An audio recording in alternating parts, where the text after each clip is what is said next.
नमस्कार विद्यार्थी मित्रांनो, स्वागत आहे तुमचं सुप्रभा अकॅडमी वरती। मी अजय गुडके। आज आपण प्रश्न पाहणार आहोत मराठी व्याकरणाचे। जे काही आपले मागील परीक्षेमध्ये आलेले प्रश्न आहेत त्या प्रश्नांचं इथं काय करायचं आहे, आपल्याला विश्लेषण पाहायचं आहे। चला तर मग सुरुवात करूया। गुरुजींनी मला प्रश्न विचारले, तिने गरिबांना पैसे दिले। आता दोन विधान दिलेली पाहायला मिळतात, पण याच्यावरती प्रश्न काय आहे तर वरील वाक्यातील क्रियापदे कोणत्या प्रकारची आहेत ते आपल्याला पाहिजे। कोणत्या प्रकारची क्रियापद आहेत, क्रियापदांचे वेगवेगळे प्रकार आपल्याला पाहायला मिळतात। ऑप्शन वरती जाऊया, मग आपल्याला लक्षात येईल। सकर्मक आहे का, अकर्मक आहे का, द्विकर्मक आहे का, की सहाय्यक क्रियापद, कुठल्या प्रकारचं क्रियापद आहे। व्हिडिओ काही मिनिटांसाठी पॉज करा, विचार करा आणि तुम्ही देखील उत्तर देण्याचा प्रयत्न करा। ठीक आहे, चला मी उत्तर सांगतो।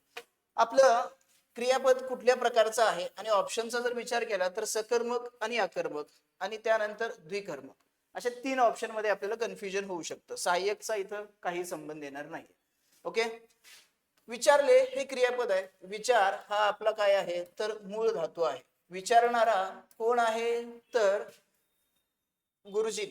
ओके, आता विचारण्याची क्रिया कशावरती घडली, ज्यावेळी आपल्याला कर्म शोधायचं असतं त्यावेळी आपल्याला प्रश्न विचारावा लागतो। विचारण्याची क्रिया कोणावरती घडली तर ती प्रश्नावरती घडली की माझ्यावरती घडली, कशावरती घडली। कन्फ्यूज होतंय ना, होऊ द्या, चांगली गोष्ट आहे। या कन्फ्युजन मधून बाहेर पडण्यासाठी आपल्याला विभक्ती प्रत्ययांचा विचार करावा लागेल। परंतु इथं लक्षात ठेवा मित्रांनो, इथं काय असेल तर प्रश्न हा आपला काय असेल प्रत्यक्ष कर्म असणार आहे। ओके, आणि मला हा काय असेल इथं अप्रत्यक्ष कर्म असणार आहे। म्हणजे इथं तुम्हाला दोन कर्म पाहायला मिळतात। ठीक आहे, पहिलं झालं। त्यानंतर तिने गरिबांना पैसे दिले। दिले क्रियापद, दे मूळ धातू, देणारे कोण आहे ती, तिने, आणि देण्याची क्रिया कोणावरती घडलेली आहे तर पैसे किंवा गरीब या दोघांकडेही जातो आपण। परंतु इथेही लक्षात ठेवा, पैसे हे आपलं काय असेल प्रत्यक्ष कर्म असणार आहे आणि गरिबांना हे काय असेल आपलं अप्रत्यक्ष कर्म असणार आहे। आता मित्रांनो लक्षात घ्या, दोन्हीही विधानामध्ये आपल्याला काय पाहायला मिळतं तर दोन कर्म पाहायला मिळतात। एक असेल प्रत्यक्ष कर्म आणि एक असणार आहे अप्रत्यक्ष कर्म। म्हणजेच उत्तर काय असेल तर पर्याय क्रमांक 3।